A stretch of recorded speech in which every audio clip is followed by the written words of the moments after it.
So I've entitled today is Guess Who's Coming to Dinner?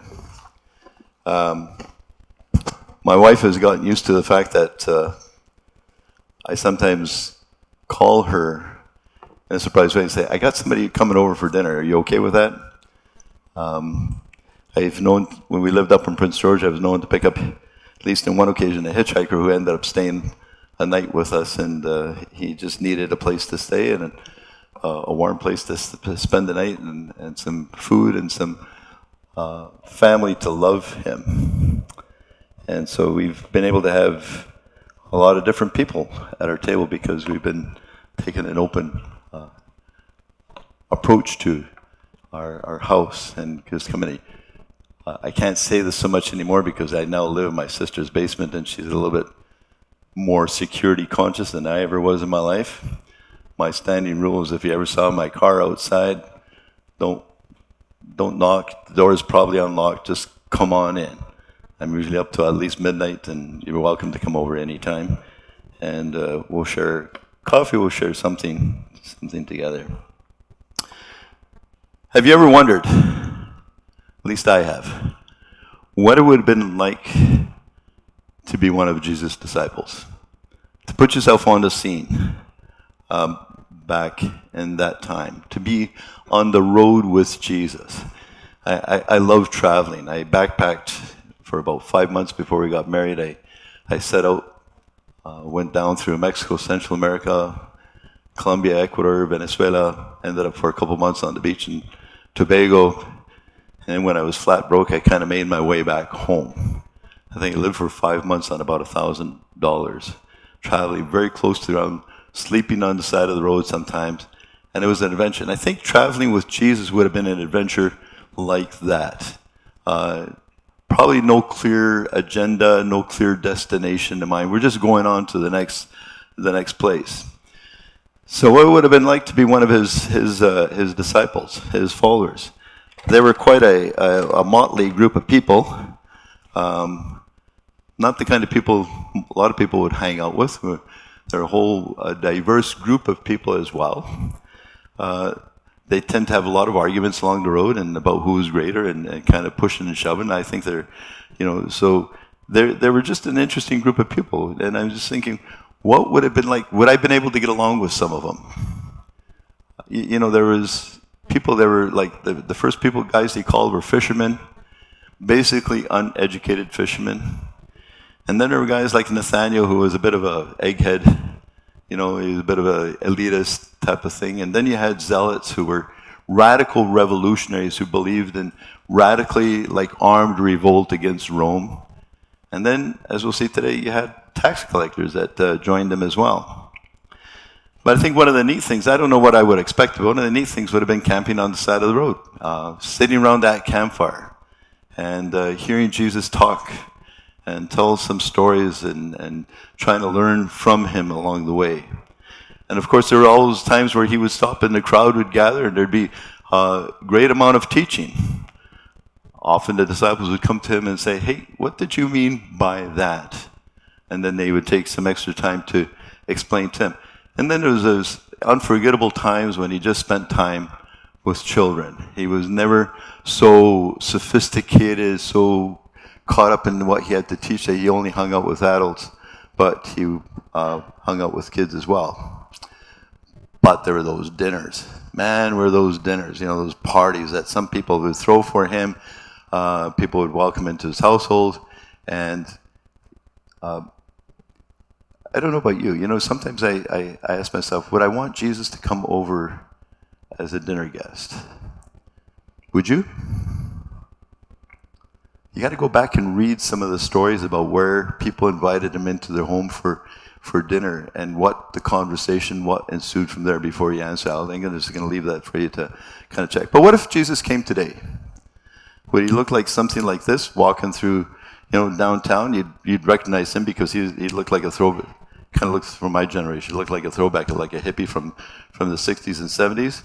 Maybe kind of looked like one of you. But one of the things I've thought about is if I could spend time with Jesus today, this is kind of the image or the picture that comes to mind.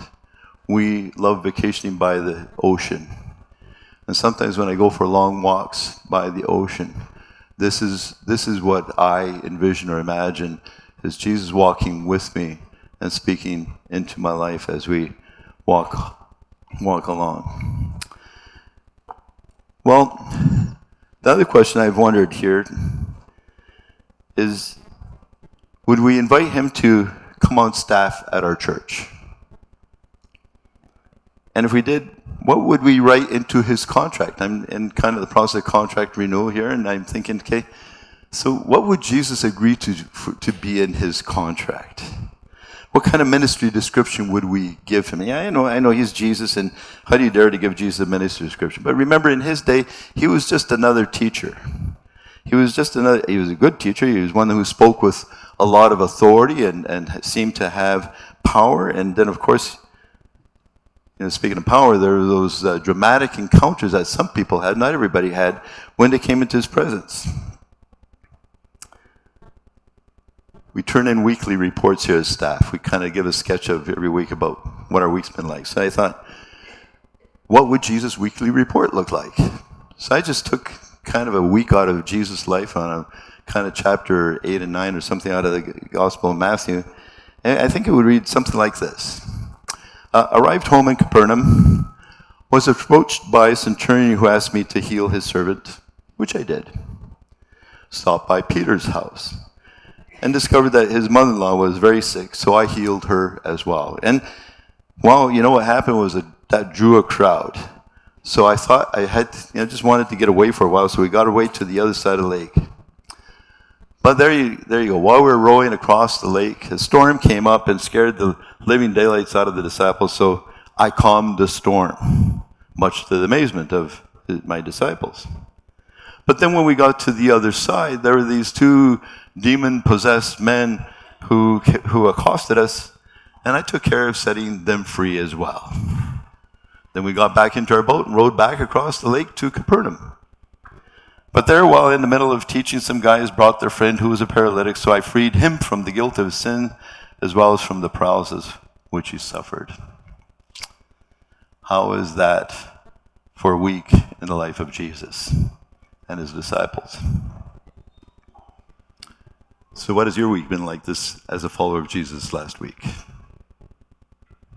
Where have you seen Jesus at work in the process of going through this week?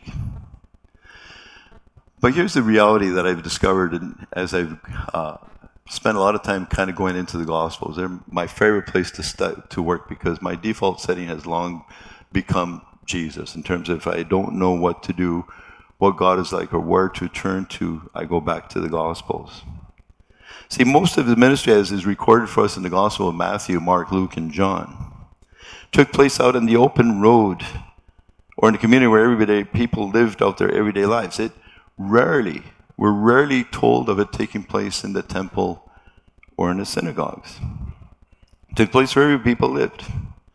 Now, I suspect we could stop here right now and just talk about that amongst ourselves, about what it would look like, that would look like for us today. We come to church, and rightfully so, expecting to have this encounter with God, or to learn from him, learn about him. But it maybe comes as a newsflash that God is actually more at work outside the four walls of this church than he is in here. Jesus' most effective ministry did not take place in a temple or synagogue. It took place outside where everyday people lived. And we could talk about that, and that would be profitable, but we'll carry on because there's something else I want to talk about and bring out here. See, what this sermon series is all about that we're in is living the good news where? Not here, but in our community. In the place where we live, the place where we work, the places where we shop, go for recreation, travel. Living the good news of Jesus out in those areas. So today we're going to look at another experience from the life of Jesus. One that will probably sound a lot like the one that Reverend Max spoke on last week, but involves a different individual. And I hope that we can come to I'll come away at least with one or two practical ways in which we can determine to incorporate some of the things that we're learning into our everyday lives.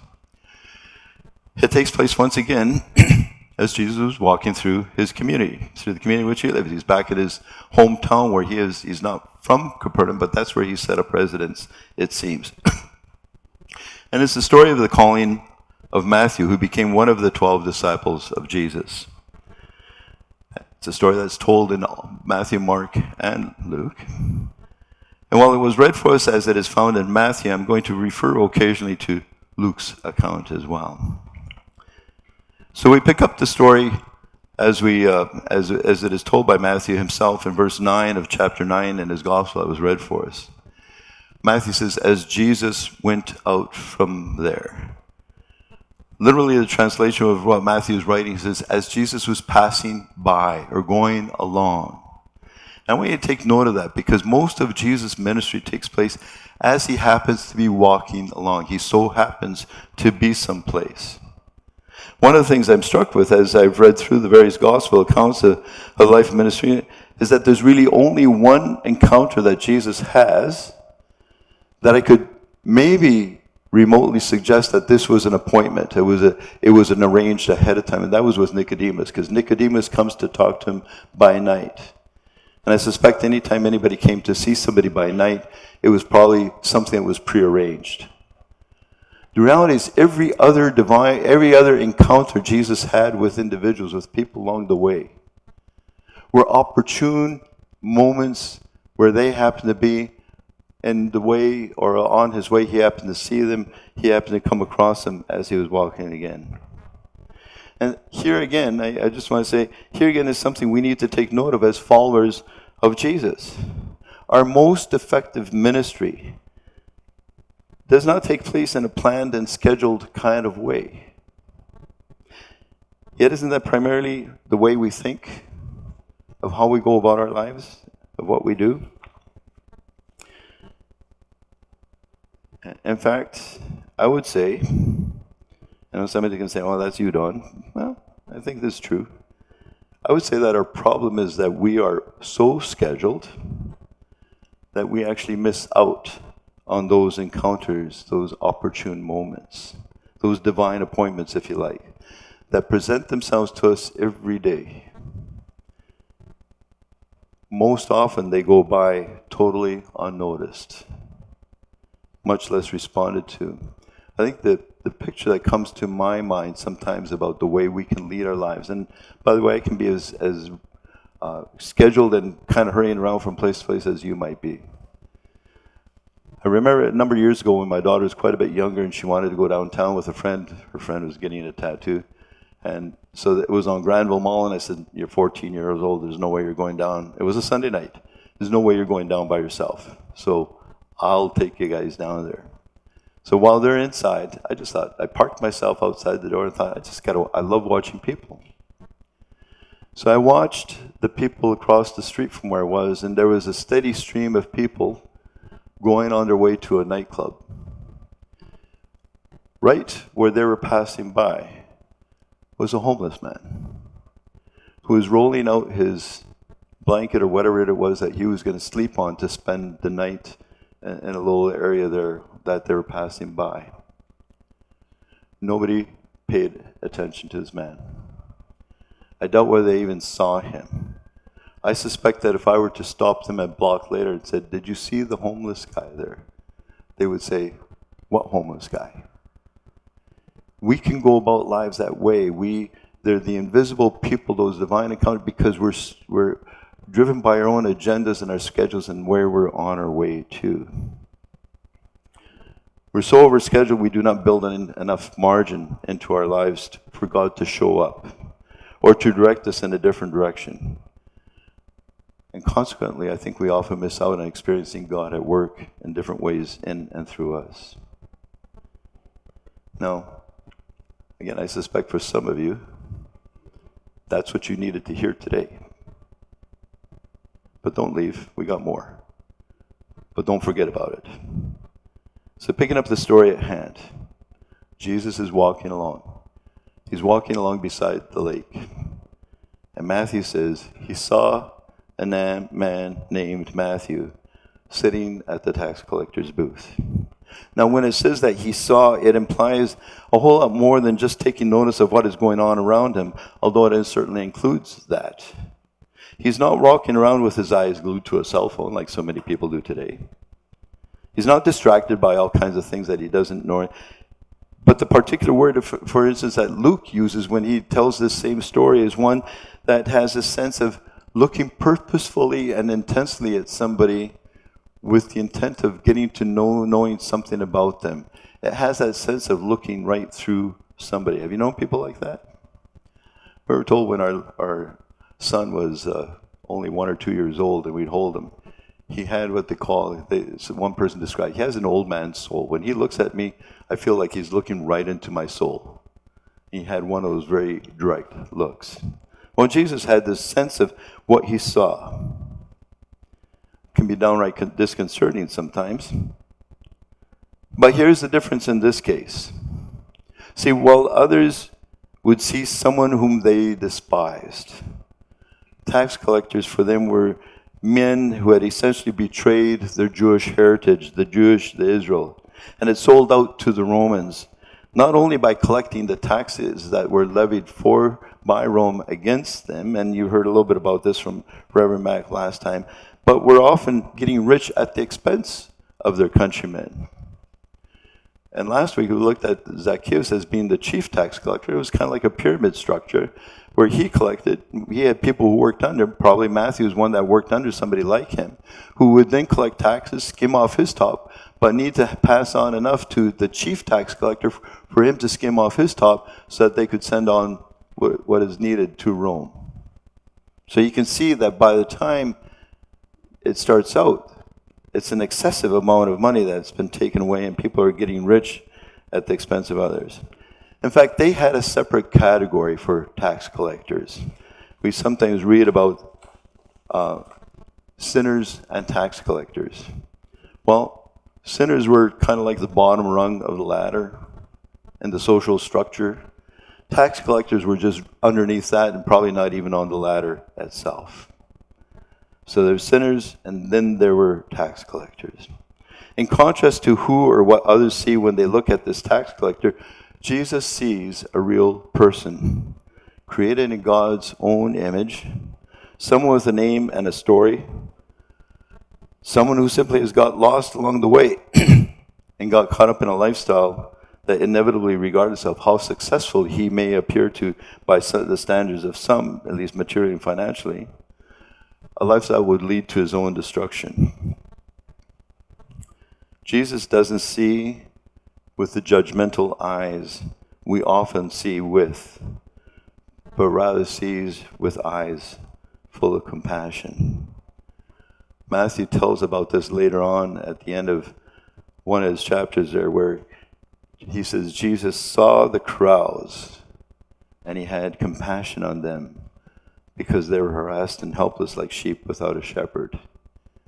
When he sees people, he sees differently. He doesn't see the lifestyle. He doesn't see all the things that we see that sometimes we're so critical and judgmental about. He sees a person who's a real person with a real story, with a real name, who just got lost along the way. And that's what it means to see with the eyes of love. It's what Jesus meant when we are to love God, but not only love God, but love our neighbor as ourselves. We can only begin to see that way as our own lives are transformed from the inside out, because it isn't something that we can just discipline ourselves to see that way. We need to experience a life-transforming work of God, His Holy Spirit in our lives, changing our hearts, changing how we live, changing our very lives, changing how we see our lives as well as the lives of others around us. But let me pause here again for another moment. There's these little things that as I come across, I think that the text begins to ask us questions. And that is this: who are those that you consider to be or see as, and I can put in quotation marks, sinners? Who in your life that you come across?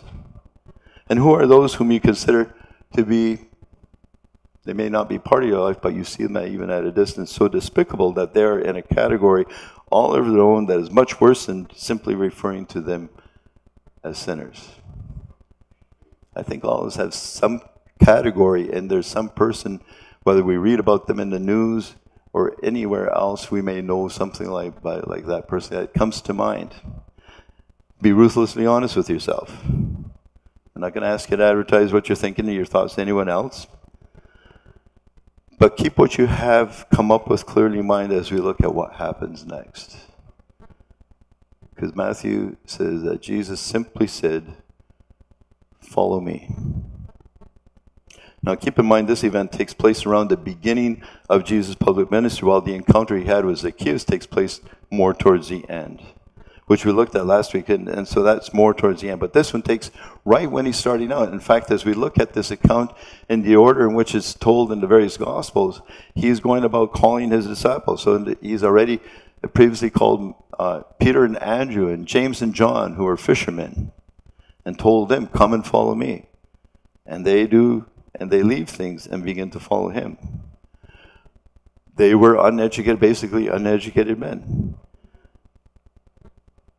But years later, when they were called before the Sanhedrin to give witness, it says the people saw the courage of Peter and John and realized this, that they were unschooled men, ordinary men, but they were astonished and they took note. They took note that these men had been with Jesus. When we spend time with Jesus, it begins to rub off on us, and it changes who we are. And people maybe don't always know that that's why we are changed, but it begins to change us. But back to our story at hand. Can you begin to imagine here, just for a moment, the reaction of the rest of the disciples to adding Matthew to the group, the tax collector, adding him to the group? And think back for a moment to those individuals, whether you know them personally or at an arm's length or a distance, that you would consider are the despicable ones in the world today.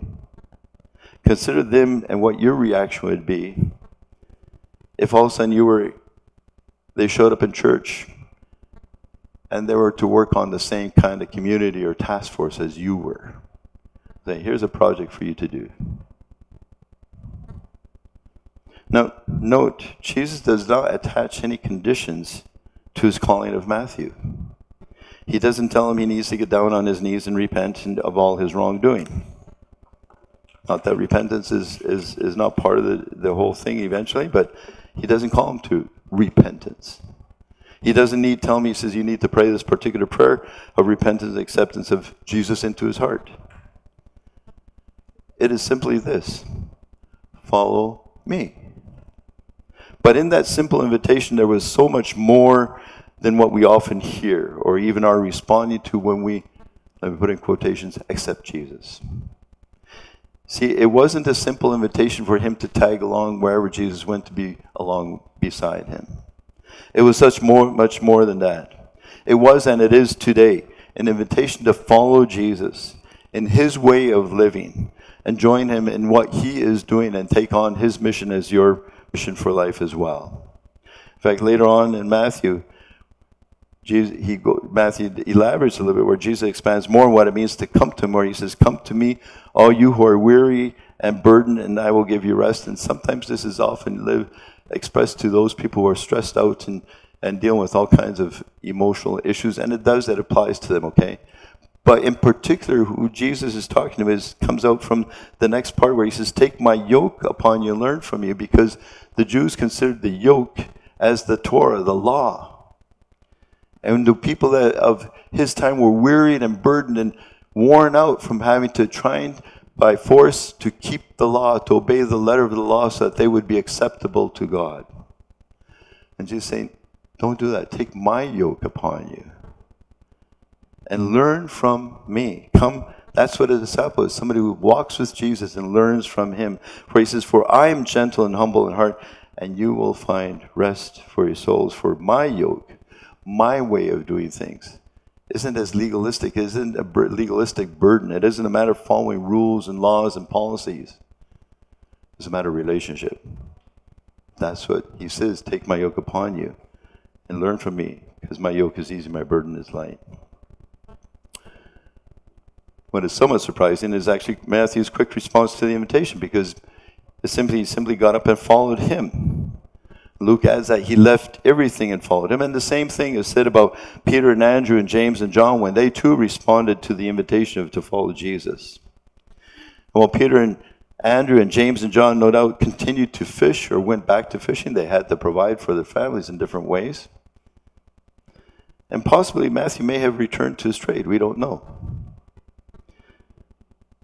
What it does mean is this, is that when Jesus invites people to follow him, you and me, it includes you and me.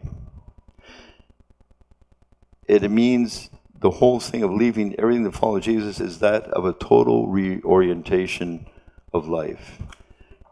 It means what was before priority, what was the driving force in your life, now takes second place to his direction in your life. What they lived for in the past, to work, to make enough to not only provide, but to get ahead in life, now was a secondary to following Jesus, to learning from him, to learning to live a life centered on God's purposes rather than a life that was built and living out and trying to pursue their own dreams and ambitions. That is a lifelong learning process, and that too is implied in following Jesus. It's not simply a decision we make in a moment and then it's life as usual. It's a total change in direction, a change in orientation in a life that begins with following him and changing the values and priorities that we have. Following Jesus, becoming one of his followers, will always involve this kind of reorientation life. It will always involve a leaving of something behind, which may not necessarily be a physical leaving, could be a way of leaving of a particular way of life, could be leaving a particular set of values or principles or priorities that you have. It will always involve leaving something, because to follow him is to go from here to there, wherever he takes you, wherever he leads. So how does your experience match that of the disciples? Can I ask you? If you consider yourself a follower of Jesus, what have you left behind? Or maybe more to the point, what are you holding on to and not leaving that is preventing you from becoming a fully committed follower of Jesus? And you're content to follow at a distance and not close. Now, as one of the commentators put it, Matthew's grand gesture in leaving everything was not made in a spirit of grim resignation, as of a man doing what he knew was right, but saddened by the cost.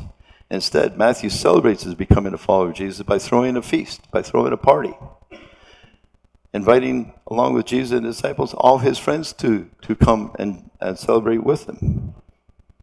And guess who his friends are? The only people who would associate with him. Other tax collectors. Other people of low repute in the eyes of the religious people of the day. And this experience does not escape the notice of the religious leaders, the Pharisees, who promptly expressed their criticism. Although it seems significant that they expressed that more to the disciples than to Jesus himself. But nevertheless, he hears them and he responds, "It is not the healthy who need a doctor, but the sick. Go and learn what this means, that I desire mercy, not sacrifice, for I have not come to call the righteous, but sinners." So what was the big deal? What was the big issue with the Pharisees and Jesus eating with this particular group of people? Why were they so angered and annoyed by it? So what we need to understand is that in their time, sharing a meal together, and for some today, this still is, in some place in the world, this is still what it means. It's more than just a social occasion. This is more than just dropping by and having dinner together. To invite one into their home to share a meal together was an invitation to a relationship. And furthermore, to accept that invitation was to welcome that relationship. And in Jesus' day, no self-respecting Jew would have anything to do with tax collectors and sinners. And for them, sinners are not necessarily who we consider like all the worst kind of things, but simply people who were not able, either because of their life or their affordability, they could not live in a way that was upheld the law and made them able to go into the temple to worship. No self-respecting Jew would have anything to do with them, much less want to have any kind of relationship with them. So we can so easily miss the point that is implied by then Jesus' rebuke to in his response to the Pharisees. Because he's not only declaring what his mission is, and that of coming to invite sinners to be restored in relationship with God. When he quotes the prophet Hosea by saying, I desire mercy, not sacrifice, he's not saying that God does not desire sacrifice or does not want you to kind of live a holy life or a good life, but rather that it does not matter how holy a life you live, how many sacrifices you offer. If you miss out on the love that you are supposed to experience and express and reach out to the less fortunate than you are.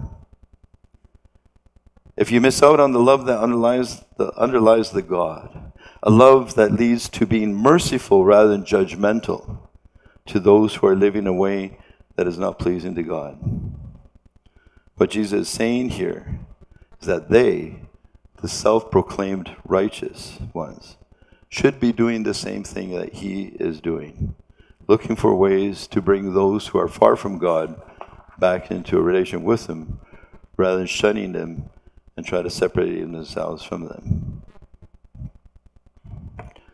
Among the harshest criticisms that Jesus received from other religious people in his day was the way he hung out with those who they considered to be far from God, to be the outsiders. I suspect that we can be, I use the word guilty of the same thing.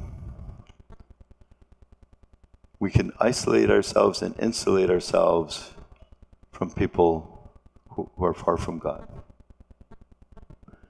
And we may do that for a variety of reasons. Here's a statistical thing that I've come across. That the average person who becomes a Christian,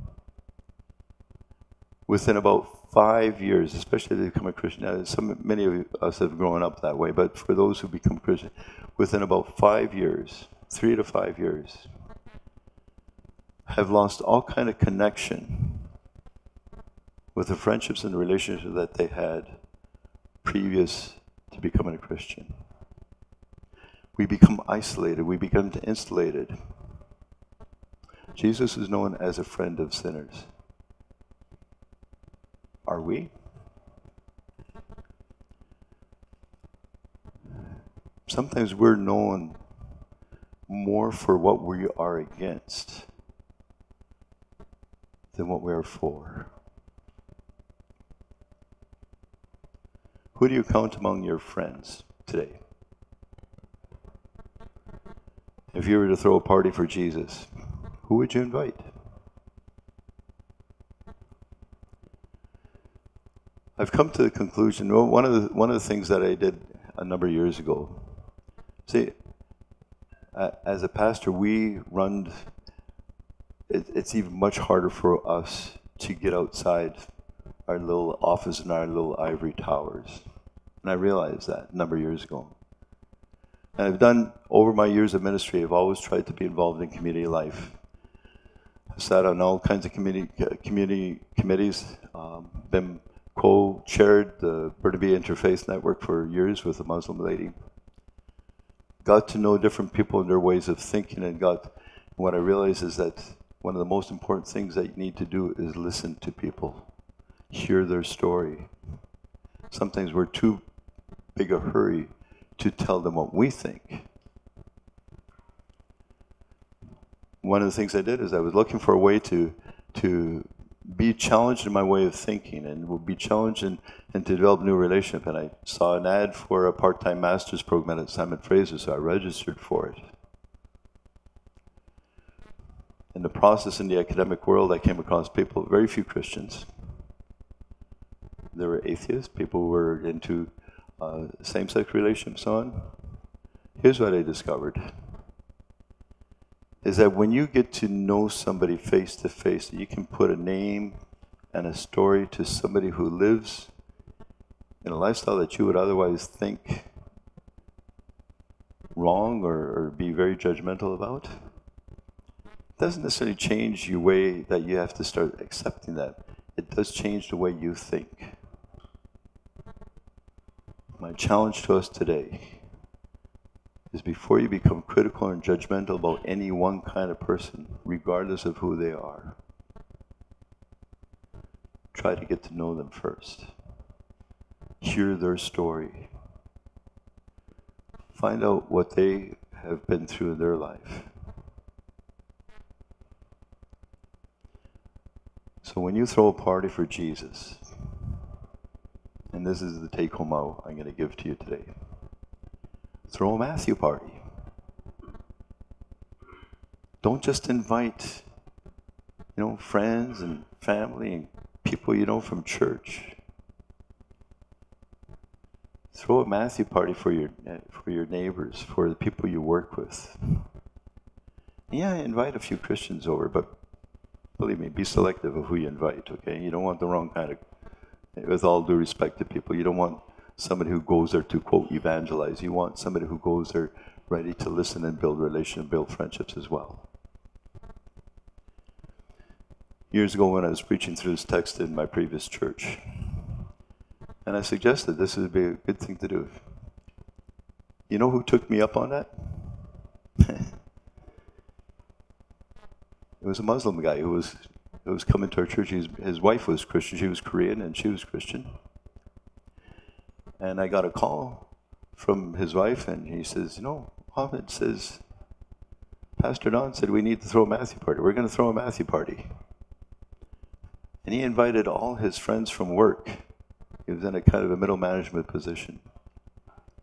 And then he invited several select bunch of us, and we had the privilege of being part of that. He wanted to bring us into contact with his friends. He wasn't a follower of Jesus, but he knew there was something there. And he wanted us to be part of that. I think Matthew, when he throws his party, because he wants to celebrate what he's experienced with God, that's the natural, spontaneous thing that he has. And he says, who can I share this with? Well, the only people that I know that are connected with me are other tax collectors and other sinners. So he invites them all in, but he invites Jesus and the disciples to be there too. I imagine for the disciples sometimes this was a bit of a stressful affair. I think for Jesus, it was like come alive kind of time.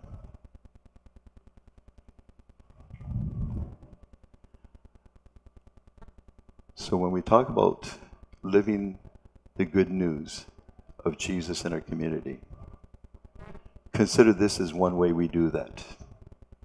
Even as a church. One of the strong points of this church, we've only been here 2.5 years, but I'll tell you this is a strong point, is a strong sense of community. We've felt so cared for by you, and we're so grateful. There's a world out there that is hungry for that same kind of community and that same kind of caring. They don't even know you exist.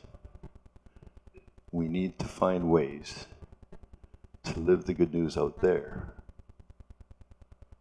so that they come into a fresh experience, or an experience of God's love for them as well. We're looking for ways to do that. One of the ways I'm doing right now is volunteering with Frog Hollow and also with City Reach, connecting with 2 schools, local schools. But I'm sure God will put on your mind different ways too. Find ways to connect with people who otherwise are far from God. Build a friendship with them, not to make projects out of them.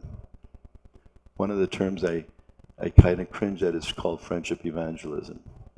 And it's not that I'm against using, sharing my faith with my friends. But friendship evangelism sounds a little bit like making a project of somebody and becoming friends for a purpose. Get to know people and get to love them. And you begin to care about them in a different way.